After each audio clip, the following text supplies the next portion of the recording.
That night, the lights of New York seemed to blaze with unusual intensity. The studio was packed, yet the air was eerily quiet. No laughter, no chatter.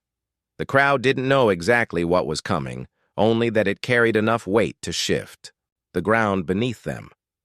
Karoline Leavitt stepped onto the stage, not as the White House press secretary, not as a public official, but as a messenger carrying something powerful, something long buried. In her hand was a small, unremarkable USB drive, but she held it like a final weapon in a war for truth. She didn't need a microphone. She didn't need notes. All she needed was truth, and one person to confront. That person was Oprah Winfrey, the icon, the queen of talk, one of the most influential women alive. But tonight she wasn't asking questions. She was answering them. This was the moment when the usual rules no longer applied. The media couldn't guide the narrative. One of its biggest figures now sat under lights she couldn't dim. Before the story could unfold, the studio felt like it held its breath. The lights bathed Karoline in cold white, revealing a stillness in her stance. Every line of her face hardened with purpose. Across from her, Oprah sat poised in a black velvet chair, her arms folded, a faint, unreadable smile touching her lips. But the calm in her eyes had dimmed. The audience was silent, watching like jurors at a trial. The host stepped forward, his voice even and measured. "Ladies and gentlemen," he began, "tonight we witness a rare moment where political power and media power face each other directly. Two forces that shape public consciousness and culture." He turned to Leavitt. "Miss Leavitt, you claim to hold evidence that could reshape how the world sees Oprah Winfrey. Is that accurate?" Karoline gave a firm nod, lifting the USB slightly. Behind her, the large screen came to life, revealing an email titled "Film Discussion, Oprah and Harvey, 2014. "We begin with Harvey Weinstein," she said, her tone cutting through the room. "This email shows Oprah not only knew about Weinstein's behavior, but worked to suppress it for the sake of her film, The Butler." The email flashed on the screen with a line. "Harvey, keep things stable. Don't let small troubles ruin the project." "These small troubles," Karoline said, "were reports of harassment. She chose silence." Oprah stood, her voice composed but sharp. "That email is out of context. My connection to Harvey was professional. I had no knowledge of those claims until they became public." There was scattered applause, but doubt had already crept in. Karoline nodded to the screen, which shifted to a video. A woman, about 30, appeared on the screen. Her voice trembled but held steady. "I'm Sarah Thompson. I worked on a Weinstein project. In 2012, I met Oprah at a promotional event. I told her Harvey tried to trap me in a hotel. I begged her to speak up. She placed a hand on my shoulder and said, 'There are bigger things to protect.' Soon after, I was dropped from the project." Gasps filled the studio. Leavitt turned slowly to Oprah. "Sarah came to you, and you protected the abuser." Oprah's hands gripped the chair's arms. "I don't remember that. If it happened, I never intended harm." "I would never silence a victim." The screen changed again, this time showing a memo, allegedly from a former Weinstein Company assistant, noting Oprah's request to handle a complaint quietly. "This wasn't ignorance," Karoline said. "It was protection." The crowd stirred, voices rising. The host raised a hand to steady the room. "These are serious claims. Can you verify the authenticity of your evidence?" "I can," Karoline said firmly. "Everything can be verified." "But the victims have waited too long." As the screen dimmed, she added, "And this is only the beginning." Then she shifted. "Let's talk about the Oprah Winfrey Leadership Academy for Girls in South Africa." The screen lit up again, revealing a pristine campus under the African sun. "This school was meant to empower," Karoline continued, "but for some, it was a place of trauma. A new video played. A young woman, face in shadow, voice quiet but clear, appeared. I'm Amina Nkosi. I was 14. A dorm matron, Virginia Makopo, abused me. Oprah visited. She apologized publicly, but behind the scenes, nothing changed. Virginia was acquitted. We were told to forget. Karoline turned again to Oprah. You had the power to act, but your legal team worked to bury the case. A legal contract appeared on the screen, allegedly between Oprah's team and a South African law firm in 2007. This wasn't just damage control, Karoline said. It was a cover-up. Oprah's voice rose. I did everything I could to help those girls. These documents distort the truth. But Karoline pressed on. You chose your legacy over their safety. The crowd reacted loudly now, polarized. The host leaned forward. Miss Leavitt, can you share more? She nodded. Let's discuss Juan de Deus, the healer Oprah introduced to millions. The screen showed a 2010 clip from Oprah's show. He's helped thousands, she said in the clip, her face glowing with admiration. But Juan wasn't a healer, Karoline said. He was a predator. The next video showed Maria Costa, her voice steady despite the pain. Because of... Oprah, I trusted Juan. He assaulted me.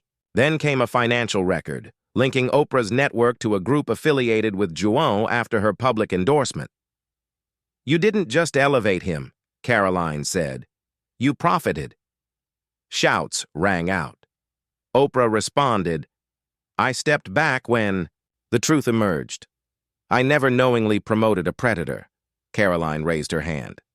But the money came after. You helped build his fame, and you benefited. Finally, the screen displayed a quote from a biography, where Oprah's own family cast doubt on some of her well-known childhood stories. You built your identity on inspiration, Karoline said. But behind the stories are silences, omissions, and choices that hurt people. The studio hung in suspense. Karoline stood motionless, the USB still in her hand, as if it held everything still to come. Across from her, Oprah sat in stony silence.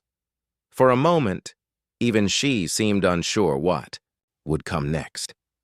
You crafted a story to sell books while people like Maria paid the price for trusting you, the host interjected, his voice tense. Karoline, you're making serious accusations. Can you guarantee the authenticity of these documents? Leavitt nodded, her eyes locked on Oprah. Everything I present comes from reliable sources, all ready for verification. But victims like Maria can't afford to wait any longer for justice. She turned toward the audience, her voice calm but unwavering. They deserve to be heard. The truth must come to light. The host leaned slightly forward, his voice lifting as if to close a volatile segment. Thank you, Karoline, for the information you've... Before he could finish, Karoline stepped forward, raising her hand slightly, not to interrupt, but to insist. Not yet, she said, her tone composed but firm. There's one more piece, something the public deserves to see. The host leaned back, nodding. He knew control of the stage had shifted. Karoline returned to the control panel, her fingers gliding across the touch screen. The screen behind her flickered to life, not with a celebrity's face, but with a chain of emails. The subject lines read, confidential production issues, studio messaging coordination, publicity control. She didn't need to explain in detail. The emails spoke for themselves. Correspondence between studio staff, PR teams, and Oprah's name repeated often, highlighted in red. We should ensure Monique's narrative remains off-message. Oprah will handle it. Karoline's gaze lifted, solemn now. This isn't just about a PR dispute. This is how Hollywood silences people who don't play by its unwritten rules. And Oprah helped enforce that silence. The studio fell into a heavy quiet. The host didn't interject. The camera slowly zoomed in on Oprah's face, not as an interviewer, but as someone now under the spotlight of scrutiny. Monique starred in Precious, the film Oprah produced, Leavitt said, her voice slow and weighted. But when she refused to promote the film overseas for free, her career suffered. Why? Because Oprah insured it. She signaled again, and the screen changed to a video of Monique, her voice defiant. "I told Oprah I had a family, a talk show, and a comedy tour," Monique said, fire in her eyes. "I wasn't obligated to fly to France for free. After that, Oprah spread the word I was difficult. Suddenly, Hollywood shut me out." The audience stirred. Some gasped. Others exchanged shocked glances. Karoline turned to Oprah. "Monique stood up for her rights, and you used your influence to punish her. You blacklisted her. How do you explain that?" The studio reacted like a wave crashing. Some shouted, "Oprah, speak!" while others clapped for the media mogul. Oprah rose, commanding as ever, but her voice tinged with irritation. "I supported Precious to elevate meaningful stories. Monique made her choices. I had no hand in her career setbacks. These accusations are unfounded." Supporters applauded, but the sound was thinner now, doubt starting to grow. Leavitt didn't flinch. She signaled again. The screen showed another set of emails from 2010 between Oprah and a high-level producer. One line stood out, allegedly written by Oprah. "Monique's personality is an issue. Move forward without her." "This isn't speculation," Karoline said. "You labeled her as a problem, and Hollywood listened. You didn't just help make films. You controlled careers." The audience buzzed with energy. Some booed. Others were stunned. A man shouted, "Why did you do it, Oprah?" while a woman murmured, "No, she wouldn't." Oprah fired back, eyes narrowed. "That email is fake," she snapped. "I've built my life on helping others, not tearing them down. Monique's decisions were her own." Her fans clapped again, louder this time, but now contested by a rising current of skepticism. "Not just Monique," Leavitt pressed, her voice sharp. "You shaped who got a seat at the table and who didn't." She gestured, and another list appeared on screen. Actors, writers, directors, allegedly all pushed aside for challenging Oprah's influence. The host jumped in, his voice tight. "Karoline, you're presenting Oprah as a gatekeeper of Hollywood. Can you substantiate this?" Leavitt nodded. "These documents and testimonies are verifiable. But beyond that, the pattern is undeniable. Oprah's influence comes at a cost." She turned to the audience again. "And people like Monique paid that cost." Across from her, Oprah sat motionless, gripping the chair's arms, her face a mixture of tension and disbelief. The USB in Karoline's hand now looked like a loaded weapon. The host, visibly sweating, tried to hold control. "Karoline, these are serious allegations. Do you have more to share?" Leavitt inhaled deeply. "We've talked about Weinstein, the school in South Africa, Zhao Days, and Monique. But this next piece connects everything." She hit play. An audio clip echoed through the studio, Oprah's voice, unmistakable. "We need to keep Harvey stable. If this gets out, the whole project collapses." Gasps filled the room. "This was recorded in 2013, Karoline said. Oprah was warned about Weinstein's behavior and chose to protect her own interests." The audience erupted. Some stood. Others shouted. Phones rose into the air, recording every second. Oprah shot up, pale now, her voice trembling with fury. "That recording is fake. I never said that. This is a hit job, a political one." Her fans clapped, but the applause sounded defensive, overwhelmed by boos. "You can deny it," Leavitt said, cold and steady. "But you knew. About Weinstein, about the girls in South Africa, about Joel Deus, and you buried Monique. For power. For control." The studio descended into chaos. One woman screamed, "You owe us answers!" A man bellowed, "Karoline's telling the truth." Oprah, her composure broken, pointed at Leavitt. "You're just a tool," she shouted. "A puppet in a dirty political war." I've uplifted millions and you dare stand there and slander me? Half the audience cheered, the other half booed. The host raised his hands, struggling to calm the storm. Oprah, do you have anything else to say? But she didn't respond. She turned and walked off the stage, her departure leaving behind a stunned silence. Leavitt stood still, facing the audience. Oprah may leave, but the truth remains. Sarah, Amina, Maria, Monique. They deserve justice. Thunderous applause. The host, visibly shaken, asked, Karoline, this was extraordinary. How do you feel? She turned to the camera. I'm not here to tear anyone down. I'm here for truth. Those who've been hurt deserve justice. The studio roared. Leavitt sat, her pulse pounding. She had crossed a line that couldn't be uncrossed. Outside, the world reacted fast. The internet exploded. Karoline Leavitt just did what no one dared, made Oprah walk off stage, one post read. But others countered, this is a political smear. Oprah is a beacon of hope, not a villain. Conservative outlets praised Leavitt as a hero. Liberal media branded her a political pawn. The online divide deepened. Leavitt backstage clutched the USB. Her phone buzzed with endless messages. An aide burst in. Karoline, reporters are everywhere.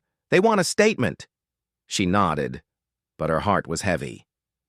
This wasn't just media. It was a war of narratives. Still, she remembered why she did it. For the victims. One anonymous message stopped her. Thank you, Karoline.